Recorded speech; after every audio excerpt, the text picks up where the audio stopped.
Source Consultants, and I'd like to welcome you to another episode of the Bringing Dreams and Miracles Together podcast. Today, our host, Chris Gao, Client Development Advisor, is joined by a very special guest, Dr. Diana Hakman from HRC Fertility. Together, they'll walk intended parents through what happens once your surrogacy journey officially begins. Dr. Hakman shares her expert insights on the medical timeline, the embryo transfer process, and how you, as intended parents, can stay actively involved and informed every step of the way. From your surrogate's first medical screening to that unforgettable moment of hearing your baby's heartbeat, this episode lays out a clear and compassionate roadmap of what to expect and how to prepare. If you're pursuing parenthood through surrogacy, you won't want to miss this episode. It's full of expert guidance, encouragement, and heart, just like the journey ahead. Hello, everyone. Welcome to Family Source Consultants podcast. My name is Chris Gao, and I'm the Client Development Advisor at Family Source Consultants, and I'll be your host today. In this episode, we'll be talking about things intended parents should know before they start their surrogacy journey. So, if you are someone who is considering building your family through surrogacy, this podcast is for you. And we have the honor of having a very special guest joining us today. Welcome, Dr. Sasha Hakman from HRC Fertility. Hi, Dr. Hakman. Hi, thank you for having me here. It's a pleasure to have you. And can you please, introduce yourself to our audience and also a little bit about HRC? Absolutely. Like Chris mentioned, my name is Sasha Hakman. I'm a double board certified OBGYN and reproductive endocrinology and infertility specialist. So that entails all aspects of infertility, fertility preservation, as well as third party reproduction, of course. I am located in Beverly Hills, California. I work at HRC Fertility. We're a pretty big company located in multiple different areas throughout Southern California, primarily, but entering the Bay Area shortly. And what's really nice about having joined HRC Fertility a couple years ago is that although there are so many locations, we kind of have a boutique practice type feel because every location is very unique and different, and every practice is kind of a practice within a practice, so to speak. So I have my own team and my own process and the way we do things, as well as like my lovely colleagues. We all kind of have our unique styles, which is really great, and so that can provide a lot of variations in your experience, and it's fun. It's unique in that sense.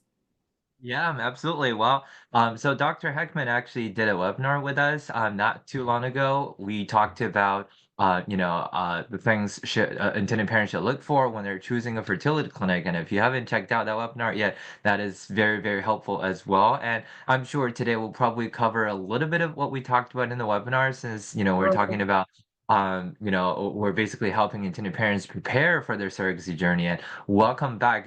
We're so glad to have you back, Dr. Heckman. Thank you. I'm excited to have these conversations. Absolutely.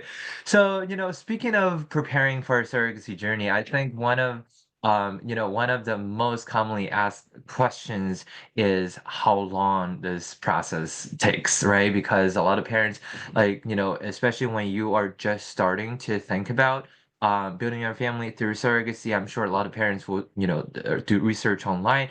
There is so much information on the internet. There really is just so much. And a lot of parents say, I don't know how I feel because on one hand, I feel like I found a lot of information, but then on the other hand, I feel overwhelmed. I don't know what Yes. information actually applies to me and what not.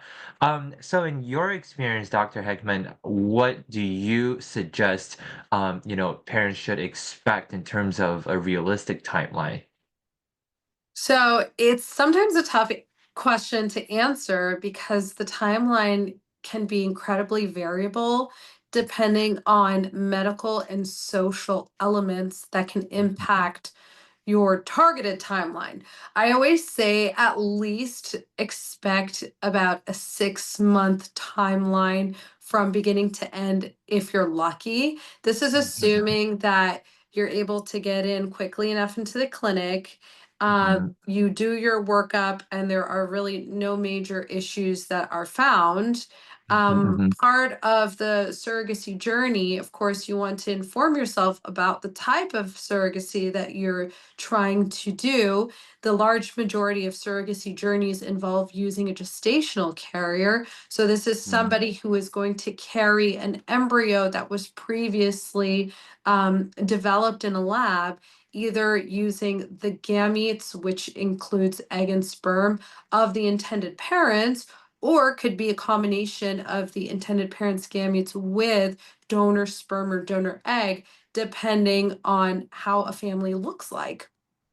And so, if it is sort of, more straightforward in terms of using the intended parent's own gametes, you're now mhm, assuming that the IVF process should be straightforward, but we don't right. necessarily know if we're going to have any usable embryos from a first IVF cycle, right? And Mhm, yep, typically, if you're using it for reasons of infertility, then oftentimes it is common to need more than one IVF cycle to have anything usable for the gestational carrier. Now, even when, let's say, you're talking about same sex couples, mhm, especially with same sex male couples, oftentimes the assumption is, well, we have to use fertility treatments to make a baby, but I don't mhm, have infertility, so this should be pretty easy. But sometimes we find problems. We might mhm, find that sperm is significantly impacted, but right. there may be treatments involved, and sometimes those treatments will delay the timeline by up to even 6 months. Now, Mhm, of course, it also depends if you're trying to match on your own, like more private matching with a surrogate, a gestational surrogate, versus using an agency, which mhm, ultimately streamlines a lot of the process when it comes to a lot of the counseling, the legal aspects, the testing. That certainly can help expedite the timeline quite significantly. And an agency will usually have an easier time finding a match versus going out on your own to more privately find a match for someone, and while that is can be a lot more personal if that's what someone's looking for, you're also assuming that this person will be the right candidate, that they will be yeah, medically cleared, and that absolutely. they will actually be approved by the fertility clinic. Not to Mhm, mention so many psychosocial and legal implications. So when it comes to third party, and especially with surrogacy, you are looking at a much longer timeline as opposed mhm, to somebody coming in and saying, "Hey, I just want to get a fertility workup and get started on treatment right away," which tends to be a yeah. lot faster. Exactly. I 100% agree with what you just said, Dr. Heckman. And so basically, to summarize what you said, I think you mentioned the shortest, but also like, somewhat realistic timeline for the IVF or the medical process would be like 6 months, right? But, Correct. realistically, when you're working with a surrogate or, and also with the possibility of working with an egg donor too, it could be longer just because Correct. you don't know what could happen. And like, for example, for parents who, I would say like, yes, this is a long and complicated process. Just the IVF part would take at least 6 months. But then obviously there is the pregnancy and then there's the delivery. Altogether, we're looking at, I would say about at least a year and a half, right? But so, I think there are certain Mm. factors that parents cannot really control. For example, like some of the things you just mentioned. Sometimes it may take more than one attempt to successfully create viable embryos, right? And sometimes it may take more than one attempt for the surrogate to be pregnant, to achieve a healthy pregnancy. So, these are the factors I say like, parents or anyone basically can't really control. But then there are some other factors parents can somewhat control. For example, unless a parent already has a surrogate they're going to work with, either they found on their own or it's a friend, a family member.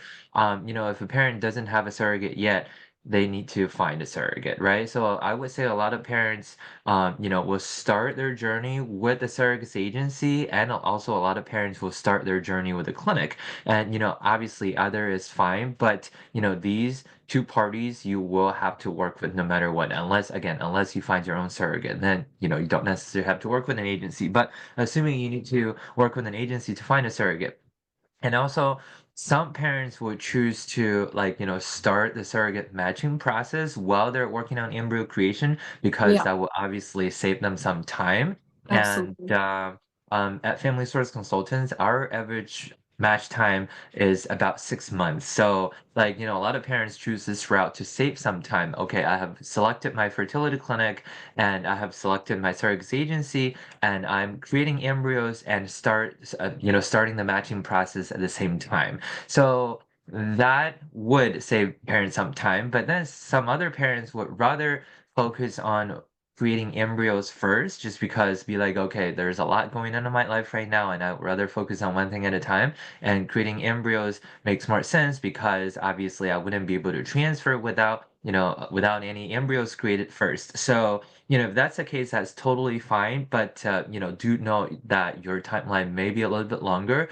So I would say this is, one of the factors that parents can't control. Yes, absolutely. I do think that if you do your research ahead of time to see, what agency you want to work with, what fertility you want to work with, getting in pretty quickly with a fertility practice to do the initial Mhm, workup to see what you're working with. And that can mhm, sort of help you gauge really what a more realistic timeline could look like as you're trying to get matched to a gestational carrier while concurrently undergoing IVF. Because ultimately, if you're going through IVF using both intended parents' gametes, so we're talking egg and mhm. sperm in a heterosexual couple, for example, then Right. that tends to be a little bit faster. And usually within a 2 month time frame, you can probably get started on the ovarian stimulation side of things to then Mhm. create embryos within a month of that. So you're talking approximately on average 3 to 4 months if you are really motivated and Yeah. getting done quickly. Right. Now, in terms of needing donor sperm or donor eggs, that does traditionally increase the timeline because you have to not only wait for your genetic carrier screening to come back, and that is a test to determine whether you are a carrier for certain inherited diseases Mhm. so that you can pick the sperm or eggs according to what your genetic status looks like so that there are no diseases overlapping that could then be passed on to your children. That Yeah. test usually takes 2 to 3 weeks to come back currently is the Mhm. turnaround time. And then, Mhm. at that point, now you're starting to look at these possible candidates, assuming you're looking at a sperm bank or an egg bank. But Mhm. there are also people out there there are parents out there who really want to look at private donation as well when it comes to Yep. sperm and eggs. They want to Absolutely. feel connected to the person who is providing genetic material for their future offspring. So it definitely there's a ton of variation there in the timeline because everybody's journey looks so different. So even when I said 6 months, it's just sort of like a random number you pull out of thin air because it's really hard. It's just more of a guesstimate, but really there's so much variation in that timeline.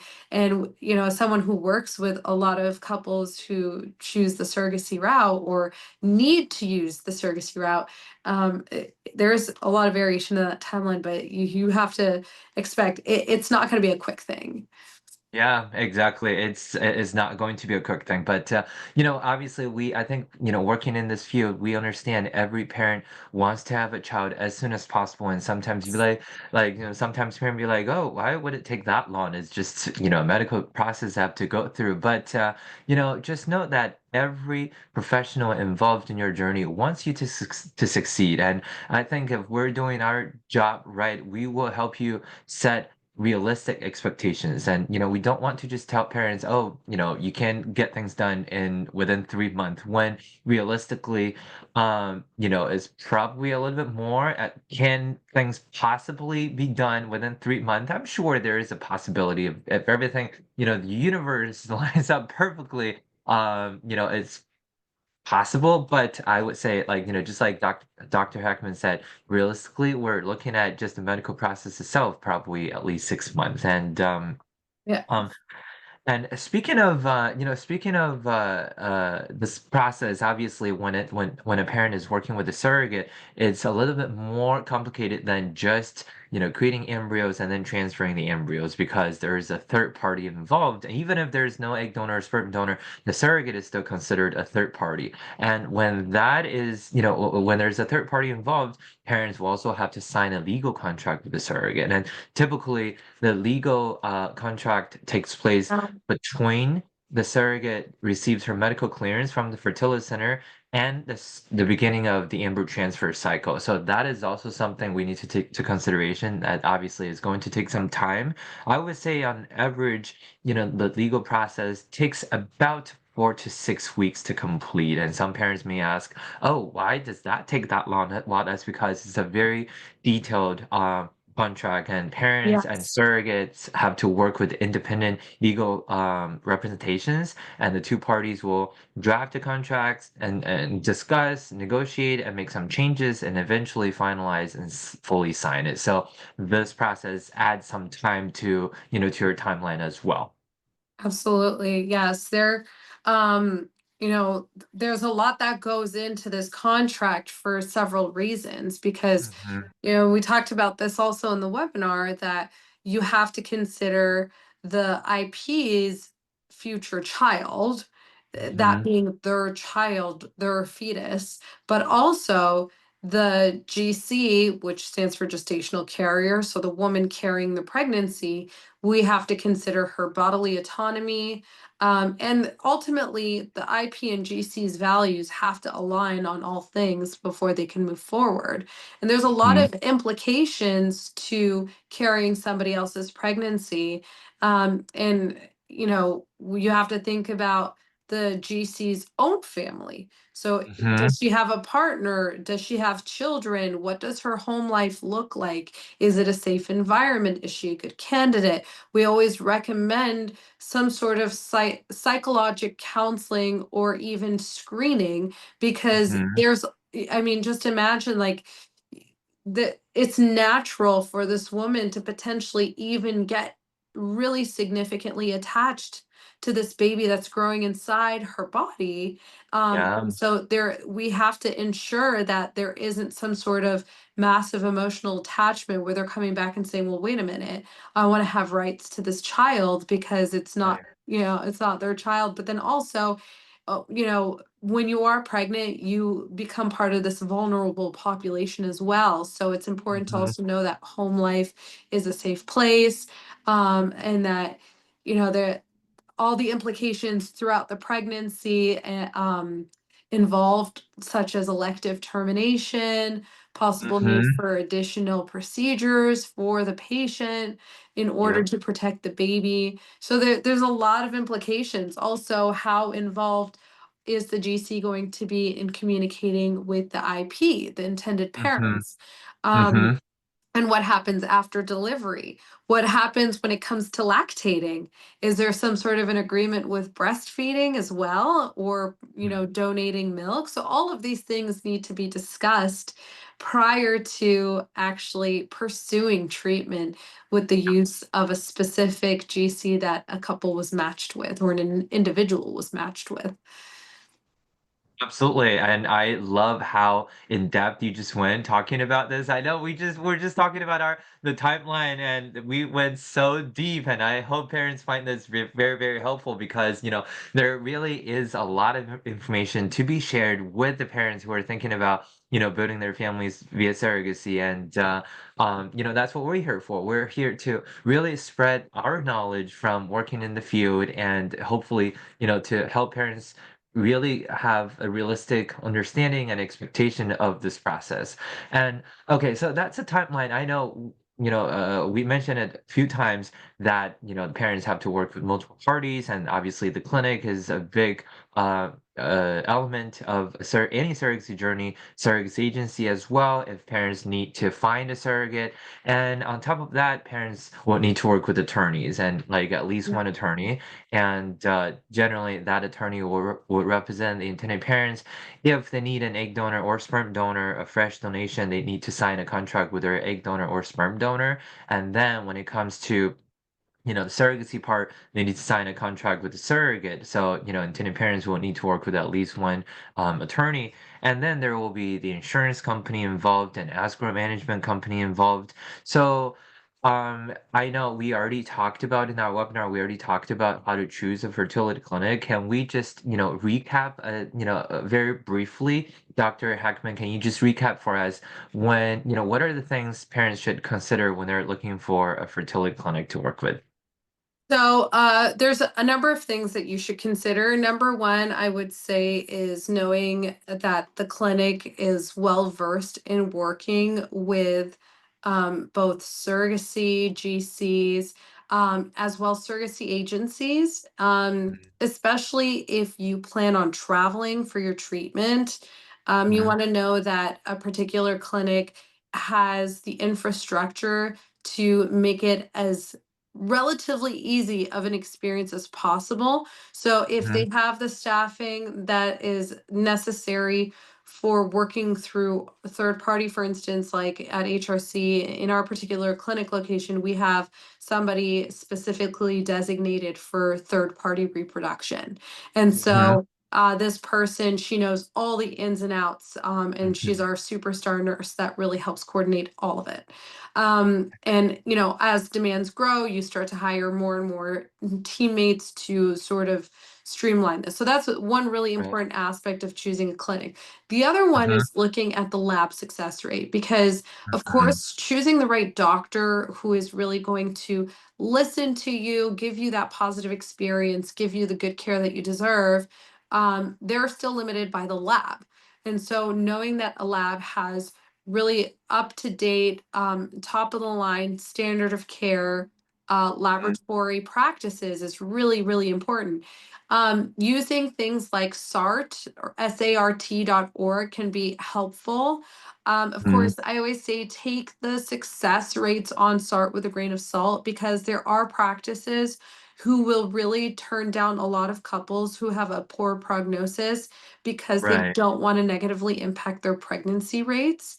And Mhm, similarly, there are other practices who will take anybody who really wants to do whatever treatment they want to. And so that can mhm, also negatively impact their pregnancy rates. What you're ultimately looking for is somewhere within the average within that area.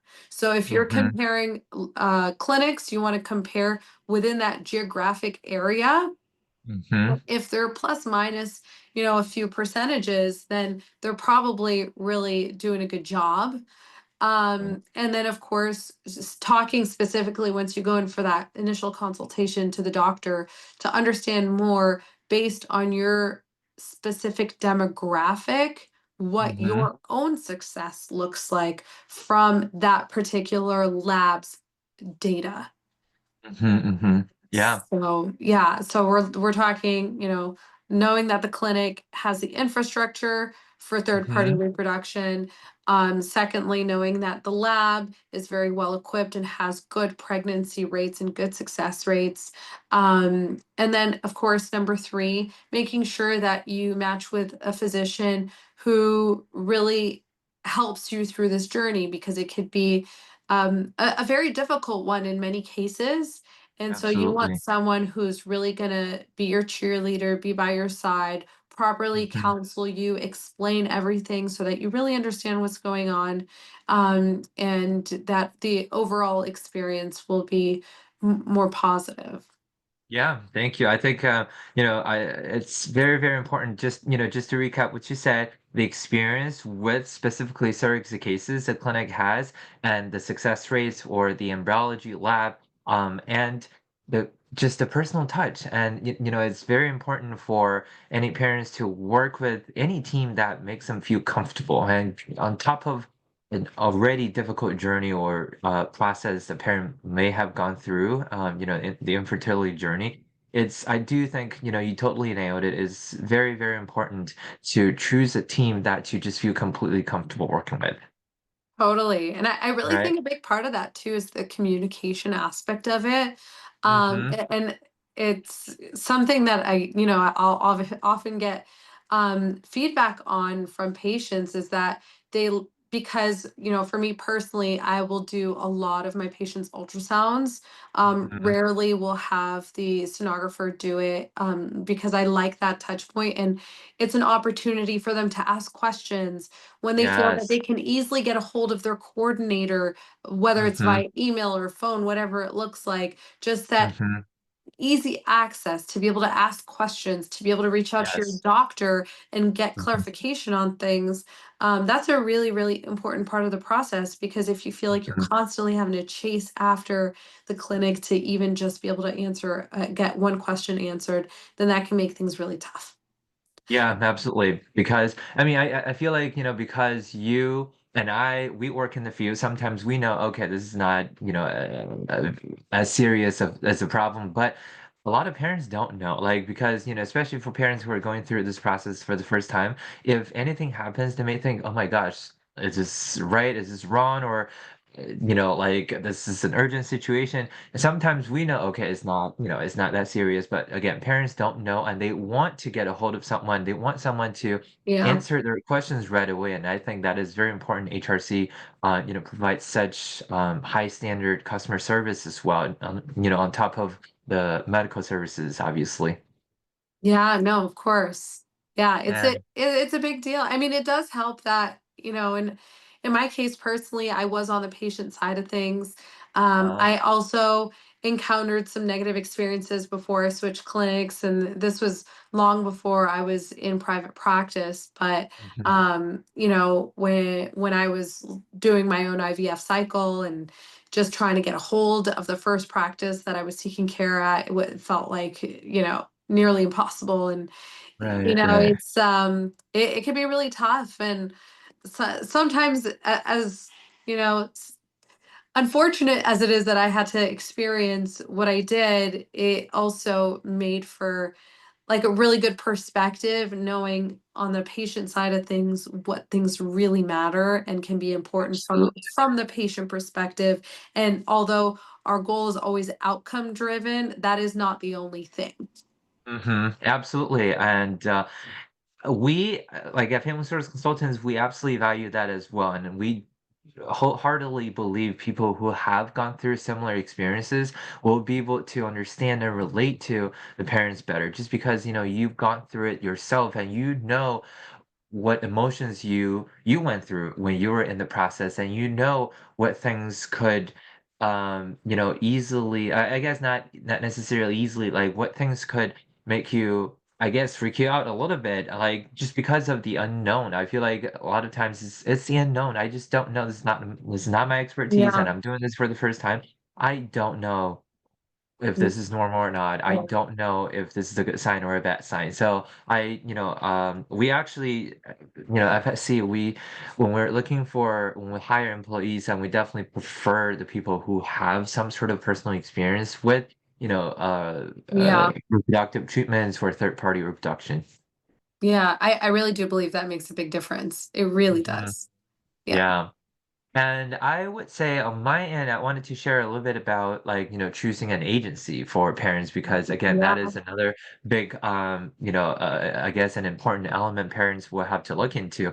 How do parents look for an agency? I would say again, there are so many agencies in the country, and different agencies operate differently. I always, tell parents, talk to the agencies and read about them and look them up, look up the reviews and try to talk to some of their clients that went through the process with them and ask about their experience, but also very, very importantly, talk to the agencies and talk to the agency you're interested in. Mhm. I would say really ask questions, not just general questions about surrogacy, but questions about your specific case, your specific scenario. Every case is different, and some parents need to work with an egg donor, some parents don't. Some parents live in certain states. Some parents live in more friendly states, and some parents are single parents, some parents are, Right. heterosexual couples, gay couples. It's all different, and really get to know the agency. And I think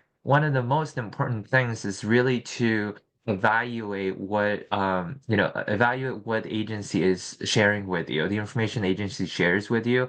And working at an agency, I always want my intended parents to have realistic understanding and expectations of the surrogacy process. I never want them to jump into this process thinking, okay, it's gonna be a piece of cake. It is gonna be so easy, and I don't have to get very involved, and I'm just gonna, the next thing I'm gonna do is to pick up my baby. No, it is not the case. Parents will need to be very involved in this process, and if any agency says anything that may be a little too good to be true, It I would usually take is. right.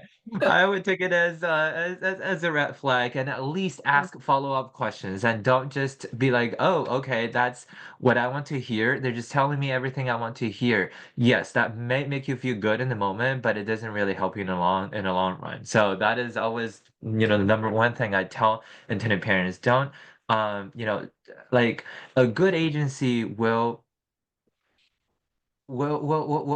help you set up realistic expectations, and will help you understand what could potentially go wrong. And of course, we all hope every journey is smooth and easy as can be, but it doesn't always happen. And because there's so many parties involved, sometimes there could be hiccups. And I do think a good agency will prepare intended parents for those things up front, not just tell them, things they want to hear. Absolutely. And the unfortunate side of the business of our job is oftentimes we have to deliver bad news, and it's not easy. So the Mhm. question is, who do you want delivering that bad news to you? Yeah, And absolutely. do you feel at ease with these people who may have to do that? Yeah. Excuse me. And in addition to the clinic and the agency, attorney is also a big part of this journey. And some parents will ask, "Oh, how do I find an attorney? Like, do I need to find my own attorney and stuff?" I would say a lot of times, the agency and the clinic will have recommendations for surrogacy attorneys. And, attorneys, it kind of really depends on where the intended parents live. And when it comes to an attorney for the surrogate, it also depends on where the surrogate lives. But from the intended parents' perspective, their attorney, sometimes it needs to be licensed in the state where the parents live. Sometimes the attorney doesn't. It just all different. I would say, a lot of times, again, like the agency and the clinic will have recommendations to intended parents, and those are typically the attorneys that the agency and the clinic have worked with, and they feel like, oh, Right. they provide high standard services, and other parents really like them. That's why they're recommending them to the intended parents. Yeah, absolutely. Exactly. Yeah. But regardless, and I do think, before starting any surrogacy journey, in addition to doing your research online, talk to these professionals as early as you can. Yes. Once you've decided to go to pursue surrogacy, or even just thinking about surrogacy as an option, talk to the professionals, talk to the fertility centers, talk to the agency, and talk to the attorneys, and see what you can really expect, to happen in your case, and understand the cost, understand the timeline, understand the things you should prepare yourself for. Absolutely. Absolutely. And and then the cost is obviously another big Yeah. topic. Parents will always ask, and I Yeah. always tell parents when it comes to the cost, there are generally three buckets. You wanna think about the medical services. So the cost of the medical services typically will get billed by the IVF center directly, and so the IVF clinic will be able to give you a quote based on your insurance coverage, which is a whole another topic. So Oh, yeah. parents, right? A lot of parents may have some sort of insurance coverage on fertility services, but what exactly the coverage is and how much exactly will cover it, it's different based on the policy. But then, the clinic will be able to verify the insurance benefits and provide an estimate, for the services that are not covered by insurance. So that is the medical expense bucket. And then another bucket would be generally non-medical expenses. So that'll include agency fees and attorney fees and surrogates compensation and additional costs, for example, surrogates travel expenses and lost wages and all those things. And then there's another bucket. Another bucket would be insurance costs. The surrogate, specifically surrogates healthcare insurance and newborn insurance. But newborn insurance typically only applies to parents who do not have health insurance in the United States, so most likely international intended parents. Right. So for domestic intended parents, as long as you have health insurance, you can add your baby to your policy within 30 days after the baby's born to cover the newborn, so you don't have to worry about that. But then the surrogate's health insurance is still something we have to consider because it is Right. very, very important for the surrogate to have insurance coverage from basically the date she gets released to her OB, because from there on she's going to her OB's office for Right. routine monitoring, and then most importantly, delivery at a Right. hospital. We just never know how much the bill would be without insurance coverage, and even if it's simple C-section without insurance, it could still be a large medical bill the parents have to face. So it's very important to have that. Clarified upfront before the surrogate goes through the embryo transfer cycle. And if the surrogate's own insurance is eligible for surrogacy, great. Parents have the option to purchase a secondary policy for her, but it's not necessarily required. But if the surrogate's own insurance is not friendly towards surrogacy, then parents will have to pay for another policy, and that is what I call a third bucket. Yes. Yeah. um, so yeah, again, I would say the overall cost, the non-medical, the second bucket really, the agency fees and surrogate compensation and travel expenses and legal fees together. I would say on average, we're looking at, my best estimate is about 130 to it could be up to $170,000. And again, every case is a little different just because sometimes, surrogate gets pregnant after just one embryo transfer. Sometimes it takes multiple transfers, and the expense there will obviously be additional costs if there are additional embryo transfers. Every case is a little different, but that's truly my best estimate for the middle bucket. And I know when it comes to the medical expense, it's nearly impossible to have an estimate just because patients have different insurance coverage, and patients need different treatments and different services. If you Right. could provide like a range or an average range for us, that'd be great. But if it's too Yeah. complicated, that's totally understandable as well. I mean, I would say that the average for a single IVF cycle in a Mhm. heterosexual couple without Mhm. having to use donor sperm or eggs is Right. traditionally around $25,000, give or take. Mhm. Obviously, there could be add-ons, things that make it slightly more expensive.